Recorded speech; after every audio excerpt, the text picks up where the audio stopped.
여보, 내 말 잘 들어. 절대로 죽기 전에는 태준이한테 재산 주지 마.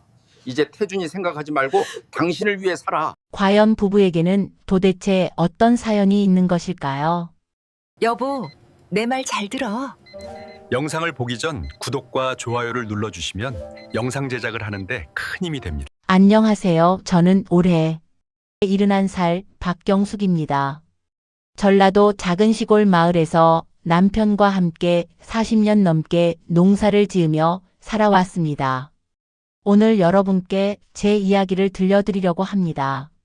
이 이야기는 제가 평생 믿고 의지했던 것들이 무너지고 그 속에서 진짜 중요한 것이 무엇인지 깨달아가는 과정에 대한 이야기입니다.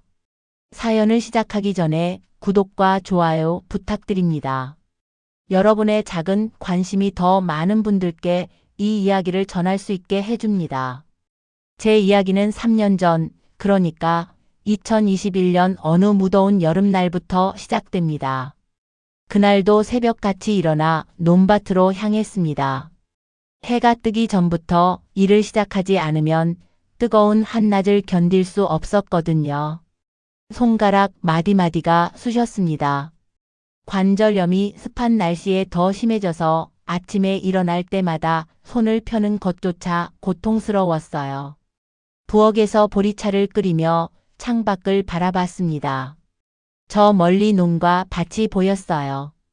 처음 시집 왔을 때는 논 200평, 밭 100평이 전부였습니다. 남편과 저는 정말 악착같이 일했어요. 새벽부터 밤늦게까지 비가 오나 눈이 오나 논밭을 지켰습니다. 그렇게 40년을 일해서 논 1000평, 밭 2000평까지 불렸죠. 벽에 걸린 아들 태준이 사진을 보았습니다. 대학 졸업식 날 찍은 사진이었어요. 학사모를 쓰고 활짝 웃던 그 얼굴을 볼 때마다 가슴이 벅찼습니다. 우리가 흘린 땀이 헛되지 않았다는 증거 같았거든요. 태준이를 서울대학에 보내기 위해 얼마나 많은 걸 포기했는지 모릅니다. 겨울에 난방을 아껴가며 옷 한 벌 새로 사지 않으며 오로지 아들의 학비와 생활비를 위해 모든 걸 바쳤어요. 그런데 태준이가 서울에서 회사에 취직했을 때 정말 기뻤습니다. 남편과 제가 얼싸안고 울었어요. 드디어 우리 아들이 고생 끝에 좋은 직장을 얻었다고. 하지만 그 기쁨도 잠시 1년도 안 돼서 태준이는 회사를 그만뒀습니다. 자기 사업을 하겠다고, 카페를 하겠다고 했어요. 태준아, 언제 한번 내려올래? 사진을 보며 중얼거렸지만 대답은 없었습니다. 사진 속 아들은 그저 웃고만 있을 뿐이었죠. 남편의 기침 소리에 정신을 차렸습니다. 74살, 저보다 4살 많은 남편은 요즘 숨을 헐떡이는 일이 잦아졌어요.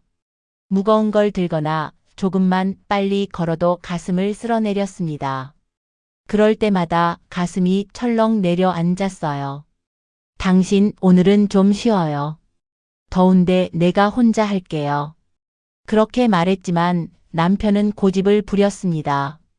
아니야, 괜찮아. 함께 일하던 그 모습이 당연하다고 생각했습니다. 40년을 그렇게 살아왔으니까요. 밭으로 나가는 길에 옆집 순이 언니를 만났습니다. 순이 언니는 제 절뚝거리는 걸음걸이를 보더니 혀를 찼어요. 아이고 경수가. 그 무릎으로 또 일하러 가는 거야? 태준이한테 말해서 좀 도와달라고 하지. 가슴 한구석이 뜨끔했지만 내색하지 않았습니다. 사실 지난달에 태준이에게 전화했었거든요. 엄마 몸이 많이 안 좋은데 잠깐이라도 내려올 수 있니? 그때 태준이는 이렇게 말했습니다. 엄마, 죄송해요. 지금 카페 직원이 그만둬서 저희 둘이서 다 해야 해요. 정신이 하나도 없어요. 며느리 수진이도 전화를 받고 봤더니 한숨만 쉬었습니다. 저희도 힘들어요. 이해해 주세요. 이해한다고 했습니다. 아들도 먹고 살기 힘든데 농사일을 도와주러 오라고 할 수는 없잖아요. 그렇게 스스로를 다독였지만 전화를 끊고 나니 눈물이 났습니다. 고추밭에 도착했습니다. 쪼그려 앉는 순간 칼로 찌르는 듯한 통증이 무릎을 타고 올라왔어요. 이를 악물고 참았습니다. 병원에서는 이미 2번이나 수술을 권했거든요. 어머님, 연골이 거의 다 닳아서 뼈끼리 부딪히고 있어요. 이대로 두시면 걷지도 못하게 됩니다. 의사 선생님의 말을 들었지만 쉽게 결정할 수 없었습니다. 수술비보다 더 무서웠던 건 수술 자체였어요. 옆집 순이 언니가 작년에 무릎 수술을 받았는데 회복하는데 6달이 걸렸다고 했습니다. 처음 1달 동안은 혼자서 화장실도 못 갔대요. 만약 제가 수술을 받으면 그동안 남편은 누가 돌봐주나요? 뜨거운 한여름에 밭일은 어떻게 하죠? 그런 생각들이 머릿속을 가득 채웠습니다. 점심시간이 가까워지자 땡볕은 더욱 뜨거워졌습니다. 밭두렁에 주저앉아 미지근한 보리차를 마셨어요. 목구멍으로 넘어가는 물이 쓰디쓴 것 같았습니다. 핸드폰을 꺼내 아들 번호를 눌렀다가 다시 끊기를 3번이나 반복했어요.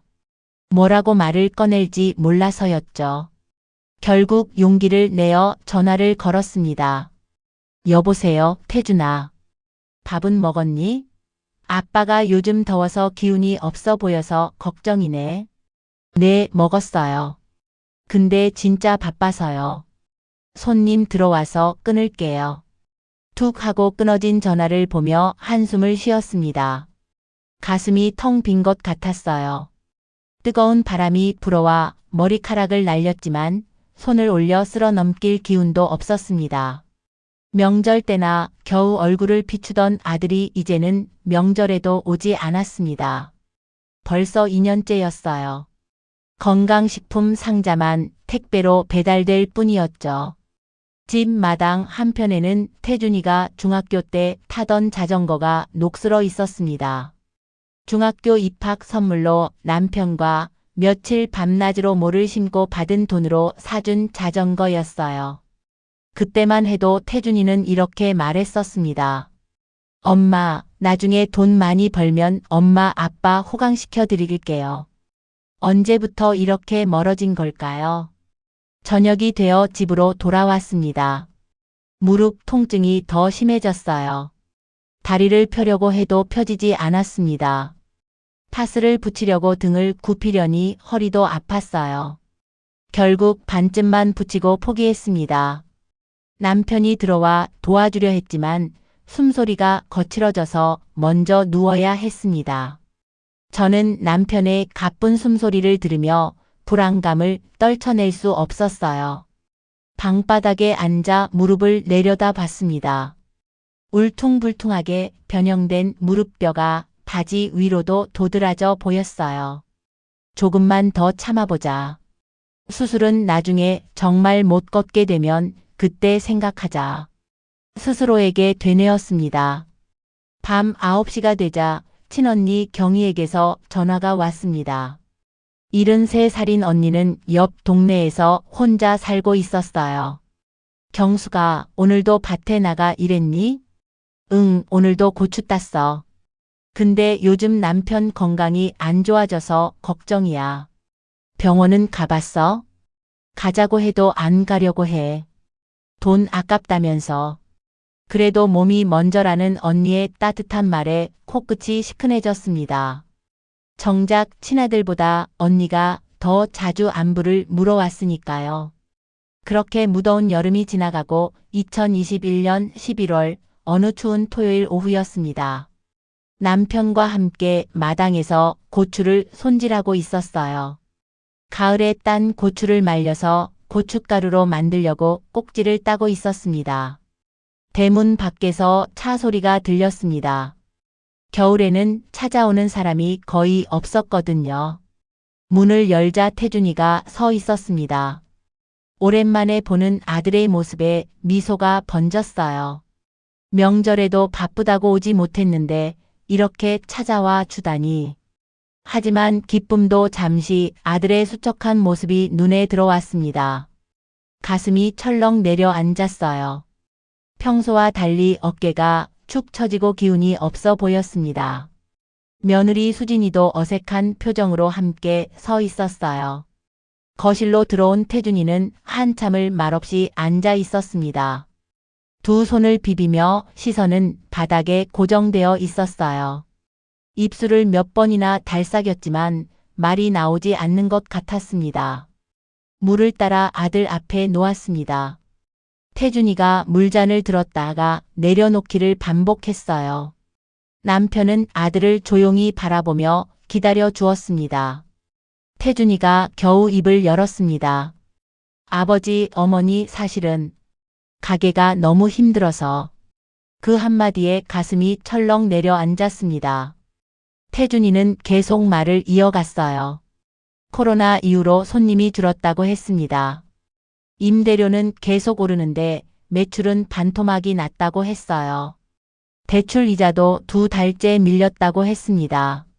말하는 내내 태준이의 목소리는 가늘게 떨렸습니다. 눈가가 점점 붉어졌어요. 눈물이 그렁그렁 맺혀 있었지만 떨어뜨리지 않으려고 애쓰는 게 보였습니다. 돈을 조금 빌려주시면 다시 일어설 수 있어요. 진짜예요.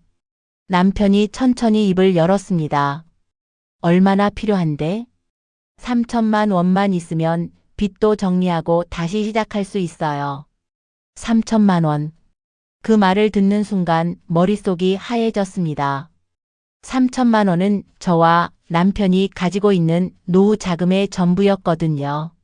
그동안 아들을 대학 보내고 결혼시켜 서울에서 자리 잡도록 도와주고 남은 돈이었어요. 남편은 저를 쳐다봤습니다. 저도 남편을 봤어요. 우리 두 사람의 눈빛에는 같은 마음이 담겨 있었습니다. 아들이 힘들다는데 어떡하나? 도와줘야 하는 거 아닌가? 하지만 그 돈이 없으면 우리는 어떻게 살아야 하나? 남편이 천천히 고개를 끄덕였습니다. 여보, 가져와. 저는 떨리는 다리로 안방으로 들어갔습니다. 장롱 깊숙한 곳에 숨겨둔 통장을 꺼냈어요. 통장을 들고 나오는 내내 손이 떨렸습니다. 다리에 힘이 들어가지 않았어요. 이 돈이 없으면 앞으로 어떻게 살아야 할지 막막했죠. 하지만 아들의 얼굴을 보는 순간 모든 걱정이 사라졌습니다. 저렇게 힘들어하는데 어떻게 모른 척할 수 있겠어요? 남편이 통장을 받아 태준이에게 건넸습니다. 여기 있다. 대신 꼭 다시 일어서야 한다. 알았지? 네, 아버지. 고맙습니다. 꼭 갚을게요. 태준이와 수진이의 얼굴이 순간 환해졌습니다.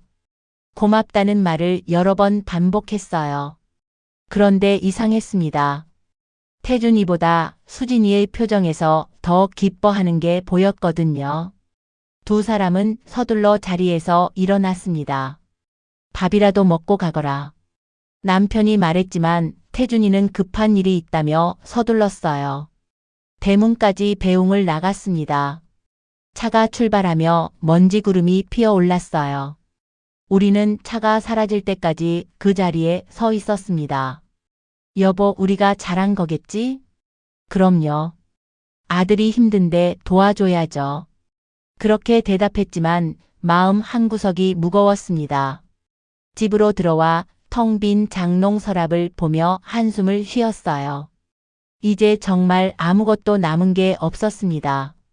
괜찮아. 우리 몸만 성하면 또 몰 수 있어. 남편이 제 어깨를 토닥이며 말했지만 남편의 목소리는 힘이 없었습니다. 그날 밤 잠이 오지 않았습니다. 천장을 보며 누워 있었어요. 옆에서 남편의 숨소리가 들렸습니다. 가쁜 숨소리였어요. 제대로 잠들지 못하고 있는 것 같았습니다. 한 달이 지났습니다. 2021년 12월 남편과 저는 아침부터 천으로 수도관을 감싸고 있었어요. 무척 추워진 날씨에 수도가 얼지 않도록 해야 했거든요. 남편이 중간중간 멈춰서 가슴을 쓰다듬었습니다. 괜찮아요? 응, 좀 답답하네. 추워서 그런가 봐. 걱정이 되었지만 남편은 괜찮다며 다시 일을 시작했습니다. 점심때가 되어 부엌에서 밥을 차리고 있었습니다. 남편이 거실에 앉아 텔레비전을 보고 있었어요. 밥상을 들고 나가는데 이상한 소리가 들렸습니다. 뭔가 떨어지는 소리였어요. 여보? 대답이 없었습니다. 급하게 거실로 달려갔습니다. 남편이 가슴을 움켜쥐고 쓰러져 있었어요. 얼굴은 창백했고 식은땀이 흘렀습니다. 입술이 파랗게 질려 있었어요. 여보, 정신 차려요. 손이 너무 떨려서 119 번호를 제대로 누르기 힘들었습니다. 구급차가 도착할 때까지 남편을 붙잡고 울었어요. 괜찮아요, 여보. 구급차가 오고 있어요. 조금만 참아요.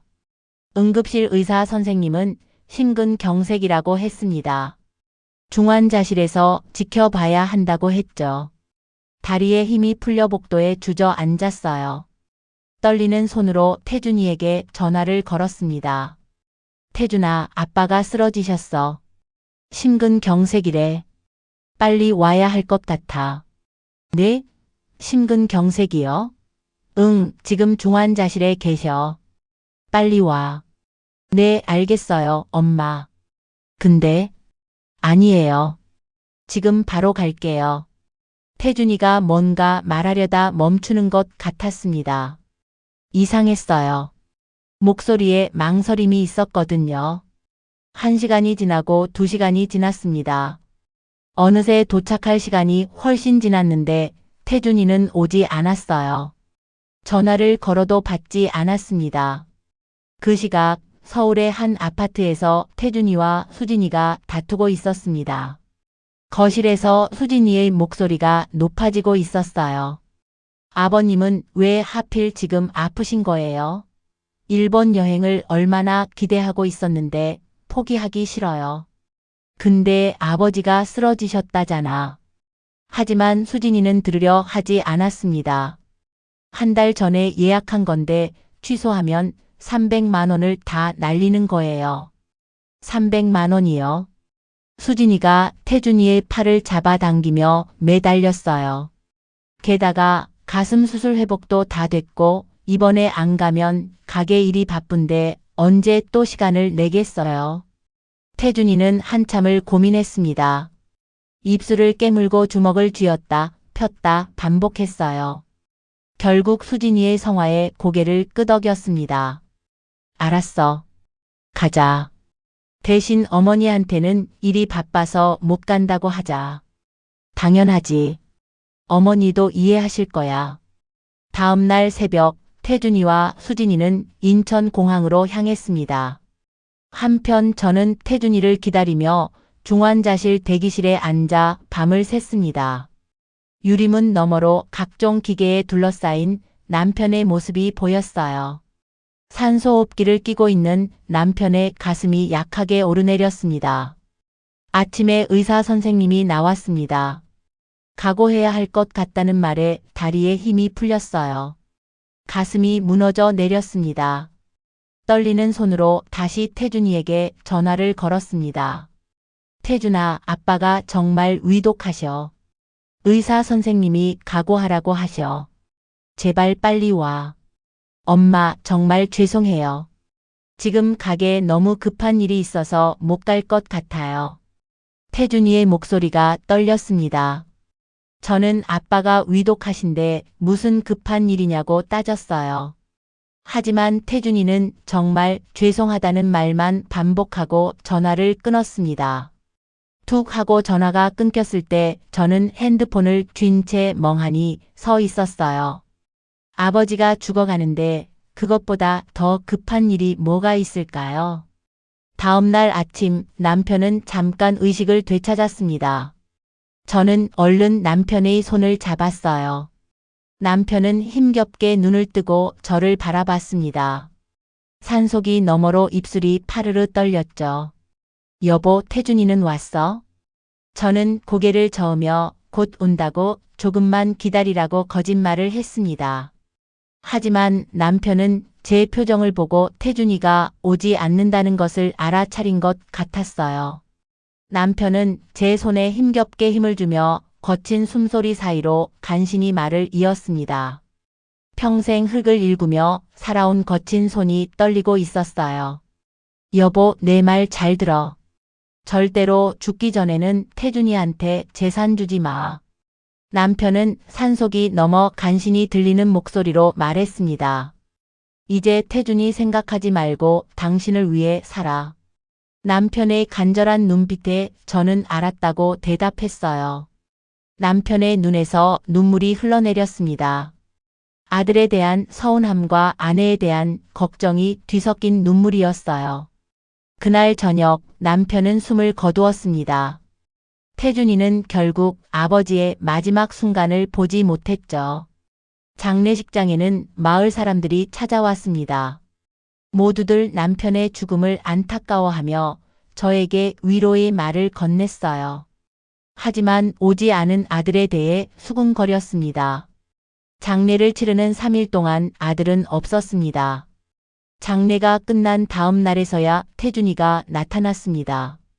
연락 온 것을 못 봤다고 했어요. 저는 아들을 보자마자 또 눈물이 났습니다. 어머니, 죄송해요. 태준이는 말을 잇지 못하고 그저 울기만 했어요. 우리는 그렇게 한참을 울었습니다. 다음 날 태준이는 조심스럽게 이야기를 꺼냈습니다. 어머니, 아버지 재산 정리는 어떻게 하실 거예요? 그 말을 듣는 순간 가슴이 철렁 내려앉았습니다. 아버지를 떠나보낸 지 며칠도 안 됐는데 벌써 재산 이야기를 꺼내다니. 하지만 남편의 마지막 당부가 떠올랐어요. 아직 생각 안 해봤어. 천천히 생각해 볼게. 태준이의 얼굴이 순간 굳어지는 게 보였습니다. 옆에 앉아있던 수진이가 끼어들었어요. 어머니, 그래도 법적으로 정리는 해야 하지 않나요? 저희도 알아야 할 것들이 있잖아요. 법적으로? 알아야 할 것들? 그게 무슨 말이냐고 물었습니다. 수진이는 잠시 태준이를 쳐다보더니 말을 이었어요. 아버님 명의로 된 땅이랑 집, 그런 것들 말이에요. 저희가 나중에 세금 문제도 있고 해서요. 저는 그제야 깨달았습니다.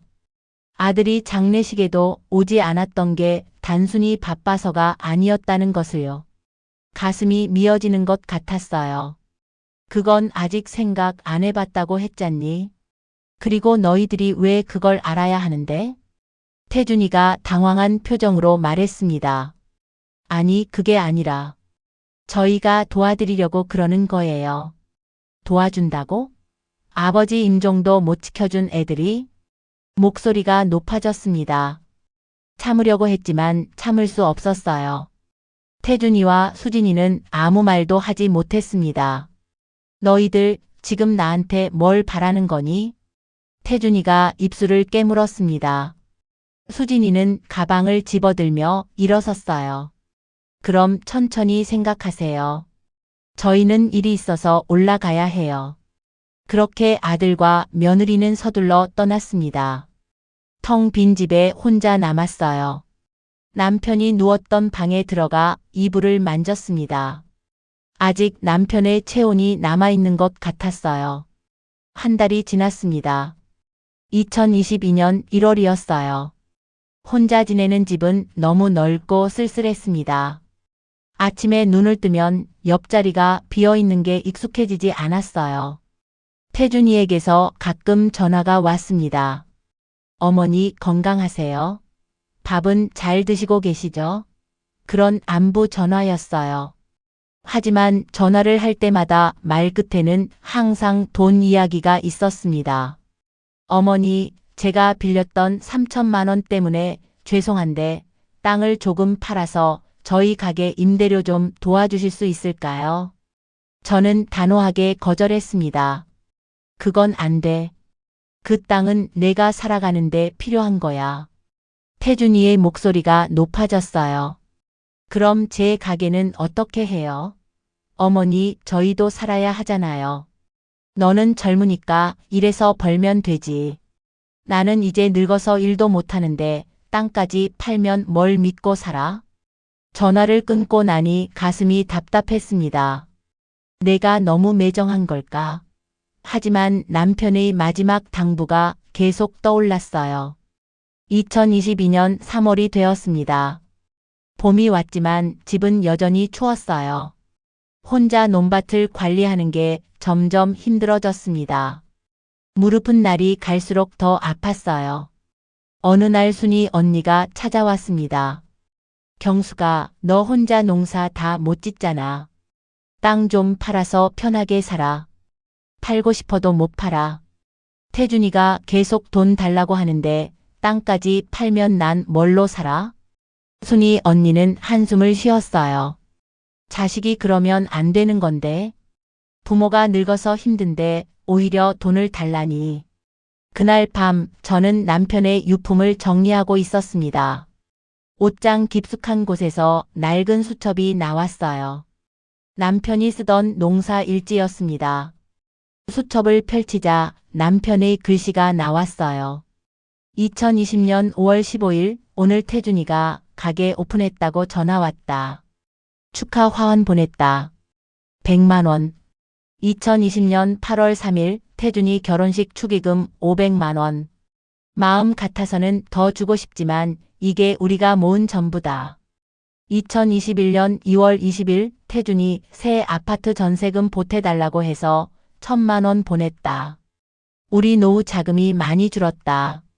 눈물이 수첩 위로 떨어졌습니다. 남편이 적어놓은 숫자들을 보니 가슴이 무너져 내렸어요. 우리가 태준이에게 준 게 얼마였을까요? 세어보니 거의 5천만 원이 넘었습니다. 4월이 되자 태준이에게서 또 전화가 왔습니다. 이번에는 수진이었어요. 어머니, 저예요. 태준이가 요즘 너무 힘들어해요. 왜? 무슨 일인데? 가게가 정말 안 돼요. 이대로 가면 문 닫아야 할 것 같아요. 제발 좀 도와주세요. 도와달라는 게 또 돈 이야기니? 수진이의 목소리가 떨렸습니다. 저희도 정말 막막해요. 어머니, 땅 중에서 작은 것만이라도 팔아서 도와주실 수 없나요? 안 된다고 했잖니? 그건 내가 살아가는데 필요한 거라고. 수진이의 목소리가 싸늘해졌어요. 어머니는 저희가 죽든 말든 상관없으시죠? 그게 무슨 말이니? 내가 언제 그랬어? 아버님 돌아가시고 나서 저희한테 아무것도 안 주셨잖아요. 다른 집은 다 자식들 줘서 편하게 살게 해주던데요. 전화를 끊고 한참을 울었습니다. 내가 정말 잘못한 걸까? 하지만 이 땅과 집을 다 주고 나면 저는 뭘로 살아가나요? 5월 어느 날 태준이가 갑자기 집에 찾아왔습니다. 혼자였어요. 수진이는 오지 않았습니다. 태준이는 마당에 서서 한참을 말없이 서 있었어요. 어깨가 축 처져 있었고 얼굴은 수척했습니다. 들어와. 밥 먹었니? 아니요, 괜찮아요. 그냥 잠깐 볼 일이 있어서요. 태준이는 거실에 앉더니 서류 봉투를 꺼냈습니다. 어머니, 이거 좀 봐주세요. 서류를 펼쳐보니 토지 매매 계약서였어요. 가슴이 철렁 내려앉았습니다. 이게 뭐니? 어머니 땅 중에 밭 500평만 팔면 제 빚을 다 정리할 수 있어요. 제발 도와주세요. 저는 고개를 저었습니다. 안 된다고 했잖니? 그건 내가 살아가는데 필요하다고. 태준이의 눈에 눈물이 고였어요. 어머니, 저 정말 죽을 것 같아요. 빚쟁이들이 매일 찾아와요. 수진이도 저한테 이혼하자고 해요. 그래도 안 돼. 내가 그 땅 팔면 나는 뭘로 살아? 태준이가 벌떡 일어섰습니다. 목소리가 높아졌어요. 어머니는 저보다 땅이 더 중요하세요? 친아들이 죽겠다는데 땅이 더 소중하세요? 땅이 소중한 게 아니라 내 삶이 소중한 거야. 너는 젊으니까 다시 시작할 수 있지만 나는 이게 마지막이야. 태준이는 주먹을 쥐고 떨었습니다. 그럼 저는 어떻게 하라고요? 그냥 죽으라고요? 아니야, 다른 방법을 찾아봐. 일을 더 열심히 하든지 다른 사업을 하든지. 태준이는 비웃었어요. 일을 더 열심히? 어머니는 제가 얼마나 힘든지 모르시잖아요. 나도 힘들어. 내 아빠 없이 혼자 사는 게 얼마나 힘든지 너는 알아? 태준이는 서류를 집어들고 나갔습니다. 문을 쾅 닫는 소리가 집 안에 울렸어요. 저는 그 자리에 주저앉아 한참을 울었습니다. 그 후로 태준이는 한 달 넘게 연락이 없었습니다. 전화를 걸어도 받지 않았어요. 걱정이 되어 수진이에게 전화를 했습니다. 수진아, 태준이 괜찮니? 모르겠어요. 요즘 집에도 안 들어와요. 가게 문도 닫았대요. 뭐?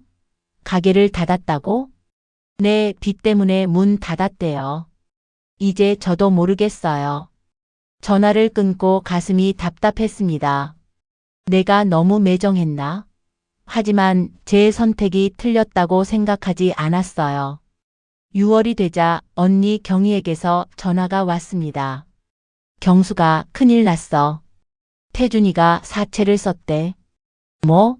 사채? 응, 마을 사람들한테 다 소문났어. 태준이가 사채업자한테 돈 빌렸다가 못 갚아서 쫓겨다니고 있대. 머릿속이 하얘졌습니다. 사채라니. 그게 사실일까요? 떨리는 손으로 태준이에게 전화를 걸었지만 받지 않았어요. 다음 날 태준이가 집에 나타났습니다. 얼굴은 말이 아니었어요. 수염은 덥수룩하고 옷은 구겨져 있었습니다. 눈가에는 멍이 들어 있었어요. 태준아, 그게 무슨 일이니? 얼굴은 왜 그래? 태준이는 대답하지 않았습니다. 그냥 마루에 주저앉았어요. 한참을 그렇게 앉아 있다가 입을 열었습니다. 어머니, 저 정말 죽을 것 같아요. 사채업자들이 저를 찾아다녀요. 사채를 왜 썼니? 돈이 없어서요. 가게도 망했고 빚은 쌓이고 어머니는 안 도와주시고. 그러니까 사채를 쓴 거야? 그게 말이 되니? 태준이가 울기 시작했습니다. 저도 어쩔 수 없었어요. 어머니가 도와주셨으면 이렇게까지 안 됐어요. 가슴이 찢어지는 것 같았습니다. 하지만 화도 났어요. 내가 제대로 계획하고 사업을 했으면 이렇게 안 됐겠지. 태준이는 일어서서 소리쳤습니다. 어머니는 저를 이해해 주신 적이 없어요. 항상 돈, 땅, 그것만 중요하시잖아요. 그게 아니라 네가 무책임해서 그래. 회사 때려치고 카페 한다고 할 때부터 걱정했어. 태준이의 얼굴이 일그러졌습니다. 그럼 제가 뭘 하면 돼요? 말씀해 보세요. 제대로 된 직장을 구해서 차근차근 빚을 갚아나가. 그게 정상이지. 태준이는 비웃었어요. 제 나이가 38이에요.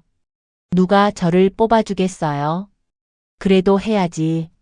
사채까지 쓰면서 방법을 찾으면 안 되잖아. 태준이는 문을 향해 걸어갔습니다. 뒤돌아보며 차갑게 말했어요. 어머니, 나중에 후회하실 거예요. 문이 쾅 닫혔습니다. 저는 그 자리에 멍하니 서 있었어요. 태준이의 마지막 말이 귓가에 맴돌았습니다. 7월이 되었습니다. 무더운 여름이었어요. 혼자 밭일을 하는 게 점점 힘들어졌습니다. 무릎 통증은 더 심해졌고 혼자 집안일을 하는 것도 버거웠어요. 어느 날 저녁 집에 누군가 찾아왔습니다. 모르는 남자 2명이었어요. 정장을 입고 있었지만 느낌이 좋지 않았습니다. 박경숙 씨 맞으시죠? 네, 그런데 누구세요? 저희는 태준 씨한테 돈을 빌려준 사람들입니다. 가슴이 철렁 내려앉았습니다. 사채업자들이었어요. 태준 씨가 연락이 안 되네요. 어머님께서 대신 갚으셔야 할 것 같은데요. 저는 모르는 일이에요. 제가 왜 아들 빚을 갚아요? 남자 중 한 명이 비웃었습니다. 아드님이 어머님 땅을 담보로 돈을 빌렸거든요. 뭐라고요? 다리에 힘이 풀려 벽에 기대야 했습니다. 태준이가 제 땅을 담보로 돈을 빌렸다니. 그건 제 동의 없이 한 건데요. 그래도 서류에는 어머님 도장이 찍혀 있던데요. 남자가 서류를 꺼내 보여주었습니다. 정말로 제 도장이 찍혀 있었어요. 하지만 저는 그런 서류에 도장을 찍은 적이 없었습니다. 이건 위조예요. 저는 이런 거 모르는 일이에요. 위조든 아니든 저희는 상관없어요. 돈만 받으면 돼요. 남자들은 집 안을 둘러보았습니다. 이 집도 팔면 되겠네요. 땅도 있으시고. 저는 떨리는 목소리로 말했습니다. 나가주세요. 안 나가시면 경찰 부를 거예요. 남자들은 비웃으며 명함을 놓고 갔습니다. 한 달 안에 연락 안 오시면 법적 조치 들어갑니다. 문을 닫고 주저앉았습니다. 온몸이 떨렸어요. 태준이가 정말로 제 땅을 담보로 돈을 빌렸다는 게 믿기지 않았습니다. 떨리는 손으로 태준이에게 전화를 걸었습니다. 이번에는 받았어요. 태준아, 사채업자들이 집에 왔다. 내 땅을 담보로 돈을 빌렸다며? 침묵이 흘렀습니다. 태준이의 숨소리만 들렸어요. 엄마, 죄송해요. 죄송하긴 뭐가 죄송해. 어떻게 엄마 땅을 담보로 돈을 빌릴 수가 있니? 저도 살고 싶었어요. 다른 방법이 없었어요. 그래도 그렇지 엄마한테 말도 안 하고 도장을 어떻게 썼어? 도장은 수진이가 했어요. 머릿속이 하얘졌습니다. 수진이가 제 도장을 위조했다는 말이었어요. 지금 당장 와서 정리해. 이거 취소 안 하면 나는 어떻게 돼? 취소는 안 돼요, 엄마. 이미 돈 다 썼어요. 그럼 나는 어떻게 하라고? 소리를 질렀지만 태준이는 죄송하다는 말만 반복하고 전화를 끊었습니다. 그날 밤 잠을 이룰 수 없었습니다. 천장만 바라보며 누워 있었어요. 평생 일궈온 땅을 잃을 수도 있다는 생각에 가슴이 무너져 내렸습니다. 다음 날 아침 일찍 법무사 사무실을 찾아갔습니다. 상황을 설명하자 법무사는 고개를 저었어요. 도장이 위조된 거라면 고소를 하셔야 합니다. 하지만 친아들을 고소하시겠어요? 저는 대답할 수 없었습니다. 아무리 미워도 친아들인데 어떻게 고소를 하나요? 그럼 돈을 갚으시든지 땅을 포기하시든지 하셔야 해요. 집으로 돌아오는 길 다리가 후들거렸습니다. 평생 모은 게 하루아침에 무너지는 기분이었어요. 8월 중순 순이 언니가 급하게 집에 찾아왔습니다. 경수가 너 소식 들었어? 무슨 소식? 태준이가 수진이한테 맞았대. 수진이가 태준이 때렸다고 경찰에 신고했대. 뭐라고요? 순이 언니가 보여준 스마트폰 뉴스 기사에는 정말로 태준이와 수진이의 이야기가 실려 있었습니다. 부부 싸움 끝에 태준이가 수진이를 밀쳤고 수진이가 다쳤다는 내용이었어요. 급하게 태준이에게 전화를 걸었습니다. 태준아, 무슨 일이니? 태준이의 목소리는 지쳐 있었어요. 엄마, 저 이제 정말 끝났어요. 무슨 소리야? 무슨 일인데? 수진이가 저를 고소했어요. 폭행죄로요. 그리고 이혼하겠대요. 이혼? 네, 수진이가 제가 돈도 못 벌고 빚만 지니까 이혼하겠대요. 태준이의 목소리가 떨렸습니다. 울먹이는 소리가 들렸어요. 엄마, 제가 엄마 말을 들을 걸 그랬어요.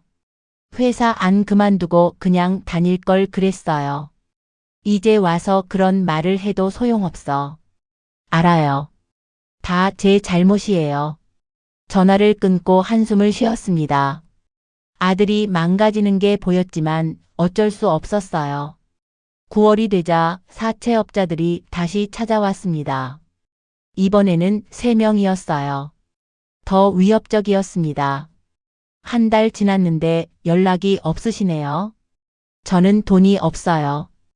아들한테 말하세요. 아드님은 연락이 안 되니까 어머님께 오는 거 아니에요? 남자 중 한 명이 집 안을 둘러보았습니다. 이 집 시세가 얼마 정도 되나요? 집은 안 돼요. 여기는 제가 살 곳이에요. 그럼 땅을 파세요. 어머님 명의 땅 있잖아요. 땅도 안 돼요. 남자가 책상을 주먹으로 쳤습니다. 쾅 하는 소리에 가슴이 철렁 내려앉았어요. 어머님 착하게 하세요. 우리도 일하는 사람들이에요. 돈 못 받으면 우리도 곤란해요. 저는 떨리는 목소리로 말했습니다. 시간을 좀 주세요. 방법을 찾아볼게요. 일주일 드릴게요. 일주일 후에도 연락 없으면 법적 조치 들어갑니다. 남자들이 나가고 저는 바닥에 주저앉았습니다. 온몸이 떨렸어요. 이제 정말로 땅을 팔아야 하나? 그날 밤 언니 경희에게 전화를 걸었습니다. 언니, 나 어떻게 하면 좋을까? 경수가 땅을 팔아. 내 안전이 먼저야. 하지만 땅을 팔면 나는 뭘로 살아?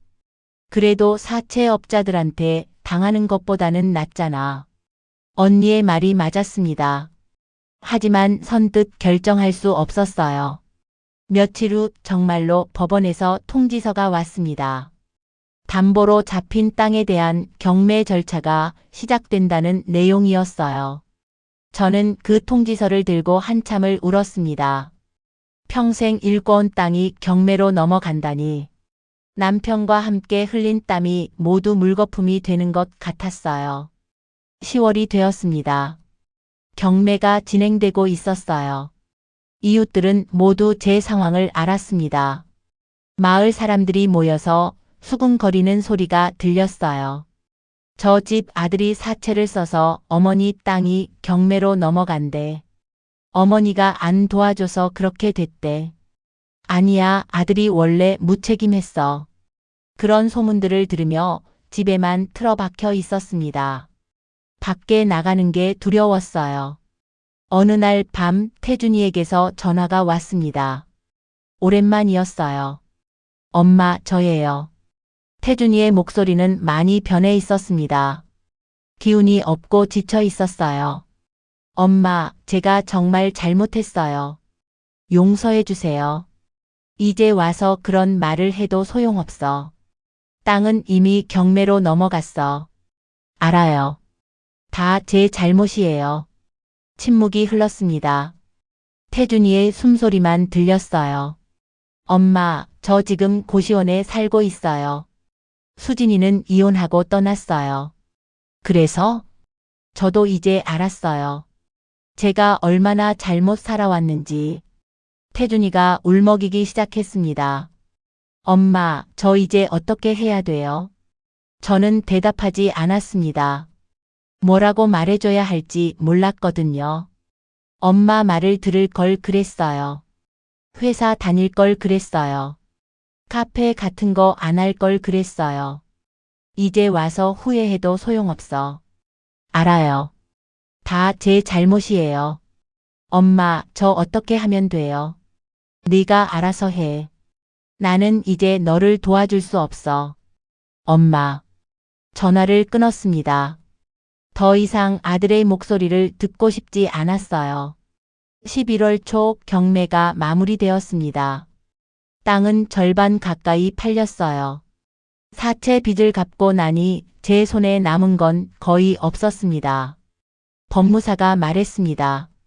어머님, 이제 남은 땅이 많지 않으시니 조심해서 사용하세요. 저는 고개만 끄덕였습니다. 말할 힘도 없었어요. 집으로 돌아오는 길 논을 지나갔습니다. 예전에 남편과 함께 일하던 논이었어요. 이제 절반은 남의 것이 되었습니다. 마당에 서서 밭을 바라봤습니다. 저 밭도 절반은 팔렸어요. 평생 일궈온 것들이 하루아침에 사라진 기분이었습니다. 12월이 되었습니다. 추운 겨울이 찾아왔어요. 혼자 지내는 집은 더욱 추웠습니다. 크리스마스 전날 태준이가 집에 찾아왔습니다. 놀랐어요. 차도 없이 걸어온 것 같았습니다. 태준이의 모습은 처참했어요. 옷은 남루했고 수염은 덥수룩했습니다. 얼굴은 헬쑥했고 눈가에는 다크서클이 짙었어요. 엄마. 태준이가 마당에 무릎을 꿇었습니다. 눈물을 흘리며 말했어요. 엄마, 용서해 주세요. 제가 정말 잘못했어요. 저는 그 모습을 보며 가슴이 무너져 내렸습니다. 아무리 미워도 친아들인데 어떻게 모른 척할 수 있겠어요? 하지만 입은 쉽게 열리지 않았습니다. 너 때문에 내가 얼마나 힘들었는지 알아? 알아요, 엄마. 다 알아요. 태준이가 고개를 조아렸습니다. 땅바닥에 이마를 대고 울었어요. 엄마, 저 이제 정말 정신 차렸어요. 편의점 알바 시작했어요. 새벽부터 밤까지 일해요. 그래서 빚을 갚을 거예요. 엄마한테 손에 끼친 거 다 갚을 거예요. 저는 한숨을 쉬었습니다. 이제 와서 그런 말을 해봐야 뭐가 달라지나요? 얼마나 걸릴지 모르겠지만 평생 걸려도 갚을 거예요. 태준이의 목소리는 간절했습니다. 하지만 저는 믿을 수 없었어요. 들어와. 밥이라도 먹어. 태준이는 고개를 저었습니다. 아니에요. 저는 자격이 없어요. 들어오라니까. 태준이를 안으로 들였습니다. 남은 반찬으로 밥상을 차렸어요. 태준이는 밥을 먹으며 계속 울었습니다. 엄마, 수진이가 다 계획한 거였어요. 뭐? 처음부터 수진이가 엄마 재산을 노린 거였어요. 카페도 수진이가 하자고 했고 돈도 수진이가 빌리자고 했어요. 그래도 네가 동의했잖아. 저도 바보였어요. 수진이 말만 믿고 따라갔어요. 이제 와서 수진이 탓을 해도 소용없어. 알아요. 다 제 잘못이에요. 태준이는 밥을 다 먹고 일어났습니다. 이제 가볼게요. 어디 가는데? 고시원으로요. 거기서 살고 있어요. 태준이가 문을 나서는 뒷모습을 보며 한숨을 쉬었습니다. 저렇게 망가진 아들을 보니 가슴이 아팠어요. 2023년 1월이 되었습니다. 새해가 밝았지만 기쁘지 않았어요. 남편도 없고 땅도 반이나 사라지고 아들은 고시원에서 살고 있었습니다. 어느 날 순이 언니가 찾아왔습니다. 경수가 너 소식 들었어? 또 무슨 소식이에요? 수진이가 재혼했대. 사업하는 남자를 만났대. 가슴이 철렁 내려앉았습니다. 수진이가 벌써 재혼을 했다니. 태준이한테 말했어? 아직 모르는 것 같던데. 저는 태준이에게 전화를 걸었습니다. 태준아, 수진이가 재혼했다는데 알고 있니? 침묵이 흘렀습니다. 태준이의 거친 숨소리가 들렸어요. 알아요, 엄마. 태준이의 목소리는 담담했습니다. 이미 알고 있었던 것 같았어요. 괜찮니? 괜찮아요. 수진이가 행복하면 됐어요. 하지만 태준이의 목소리는 떨리고 있었습니다. 울먹이는 소리가 들렸어요. 엄마, 제가 제대로 하지 못해서 수진이도 떠난 거예요. 다 제 잘못이에요. 전화를 끊고 한참을 앉아 있었습니다. 아들이 너무 불쌍했지만 어쩔 수 없었어요. 그 후로 몇 달이 지났습니다. 태준이는 가끔 집에 찾아왔어요. 올 때마다 조금씩 돈을 가져왔습니다. 엄마, 이번 달 번 돈이에요. 5만 원밖에 안 되는데 받아주세요. 저는 받지 않으려 했습니다. 내가 쓰렴. 아니에요. 엄마한테 갚아야 해요. 태준이의 손을 밀어냈지만 태준이는 고집을 부렸어요. 결국 받을 수밖에 없었습니다. 그렇게 2023년이 지나갔습니다. 태준이는 편의점 알바를 계속했어요. 새벽부터 밤까지 일했습니다. 한 달에 150만 원 정도 벌었고 그중 5만 원씩을 제게 갖다 주었어요. 2024년 봄이 되었습니다. 태준이가 집에 왔을 때 얼굴이 조금 나아 보였어요. 엄마, 저 정규직으로 취직했어요. 정말? 네, 물류센터인데 월급이 250만 원이에요. 처음으로 태준이의 얼굴에 미소가 번졌습니다. 저도 기뻤어요. 잘 됐구나. 이제 빚도 빨리 갚고 엄마한테도 더 많이 드릴 수 있어요. 태준이는 그날부터 매달 100만 원씩 제게 가져다 주었습니다.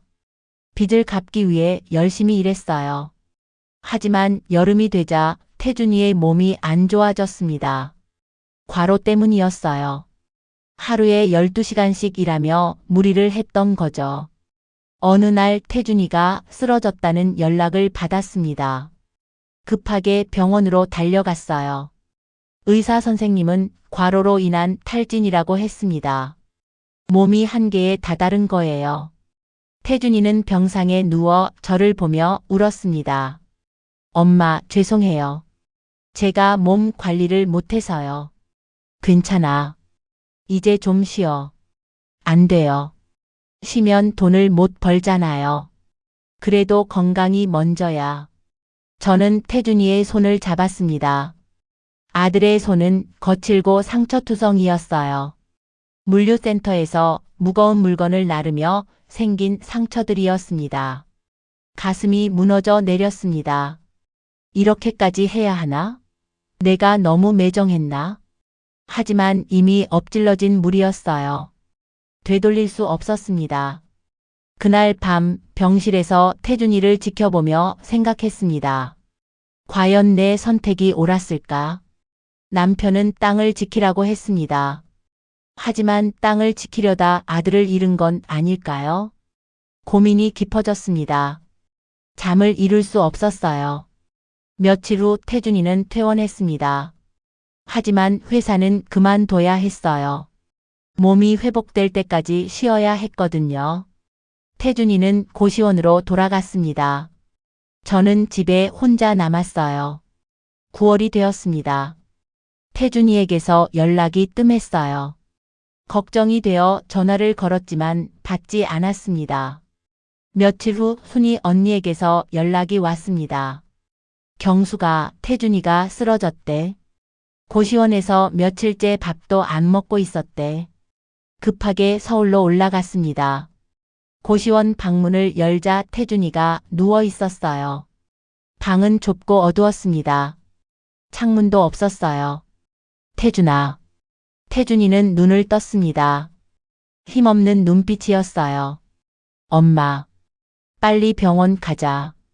태준이를 부축해 일으켰습니다. 몸이 너무 가벼웠어요.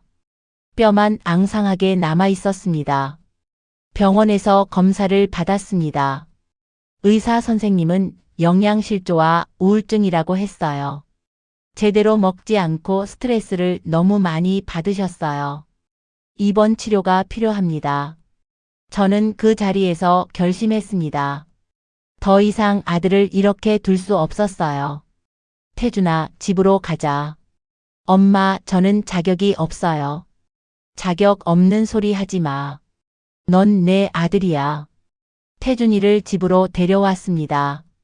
예전에 태준이가 쓰던 방을 정리해 주었어요. 처음 며칠은 태준이가 방에서 나오지 않았습니다. 밥도 거의 먹지 않았어요. 하지만 조금씩 나아졌습니다. 일주일이 지나자 태준이가 마당에 나왔어요. 햇볕을 쬐며 앉아 있었습니다. 한 달이 지나자 태준이가 밭일을 도와주기 시작했습니다. 서툴렀지만 열심히 했어요. 엄마, 제가 할게요. 괜찮아. 내가 아직 약해서 그래. 아니에요. 이제 괜찮아요. 태준이는 매일 조금씩 일을 했습니다. 몸이 회복되면서 얼굴에도 생기가 돌았어요. 그렇게 2024년이 지나가고 2025년이 되었습니다. 태준이는 완전히 회복되었어요. 이제는 혼자서도 밭일을 할 수 있었습니다. 어느 날 저녁, 태준이와 함께 마당에 앉아 있었습니다. 저녁 노을이 아름다웠어요. 엄마, 제가 정말 많은 걸 깨달았어요. 태준이가 말했습니다. 돈이 전부가 아니라는 것, 가족이 얼마나 소중한지, 땅의 의미가 무엇인지 이제 알았어요. 저는 고개를 끄덕였습니다. 엄마가 왜 땅을 안 팔려고 했는지 이제 이해해요. 그건 단순히 재산이 아니라 아버지와 엄마의 인생이었던 거죠. 그래, 맞아. 죄송해요, 엄마. 그걸 너무 늦게 깨달았어요. 태준이의 눈에 눈물이 고였습니다. 이제 알았으면 됐어. 저도 눈물이 났습니다. 아들이 이렇게 변한 게 기뻤어요. 엄마, 이제부터는 제대로 살게요. 다시는 엄마를 실망시키지 않을게요. 믿어볼게. 우리는 그렇게 저녁 노을을 보며 앉아 있었습니다. 한편 수진이는 재혼한 남편과 서울에서 살고 있었습니다. 처음에는 행복했어요. 남편은 사업을 하는 사람이었고 돈도 많았습니다. 하지만 행복은 오래가지 않았어요. 2025년 봄 남편의 사업이 망하기 시작했습니다. 투자했던 사업들이 모두 실패했어요. 빚이 쌓이기 시작했습니다. 처음에는 몇 천만 원이었지만 금방 억 단위로 불어났어요. 수진이의 남편은 스트레스를 술로 풀었습니다. 매일 밤술을 마시고 들어왔어요. 취하면 수진이에게 화풀이를 했습니다. 이게 다 내 탓이야. 내가 복도 없으니까 내 사업도 망한 거야. 수진이는 참을 수밖에 없었습니다. 갈 곳이 없었거든요. 여름이 되자 남편의 폭력이 심해졌습니다. 어느 날 밤 남편이 술에 취해 수진이를 심하게 때렸어요. 수진이는 병원에 실려갔습니다. 갈비뼈가 부러지고 얼굴에 멍이 들었어요. 병원에 누워 있으면서 수진이는 깨달았습니다. 태준이를 떠난 게 잘못이었다고. 태준이는 비록 가난했지만 자신을 때리지는 않았어요. 후회가 밀려왔습니다. 하지만 이미 늦었어요. 태준이에게 돌아갈 수도 없었고 지금 남편에게서 도망칠 수도 없었습니다. 수진이는 병실에서 혼자 울었습니다. 왜 그때 태준이의 소중함을 몰랐을까? 왜 돈만 쫓았을까? 하지만 후회해도 소용없었어요. 인생은 되돌릴 수 없었으니까요. 가을이 되었습니다. 저는 태준이와 함께 논에서 추수를 하고 있었어요. 비록 예전만큼 많은 땅은 없었지만 그래도 함께 일하니 행복했습니다. 엄마, 제가 할게요. 태준이가 벼를 베었습니다. 서툴렀지만 열심히 했어요. 일을 마치고 집으로 돌아오는 길, 저녁 노을이 아름다웠습니다. 태준이와 나란히 걸으며 말했어요. 태준아, 내가 이렇게 변해서 엄마는 정말 기뻐.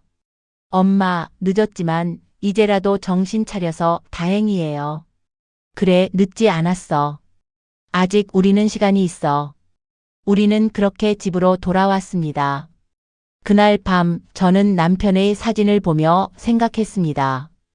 여보, 우리 태준이가 이제 제대로 된 사람이 됐어요. 당신 걱정 덜었어요. 남편의 사진 속 얼굴이 미소 짓는 것 같았습니다.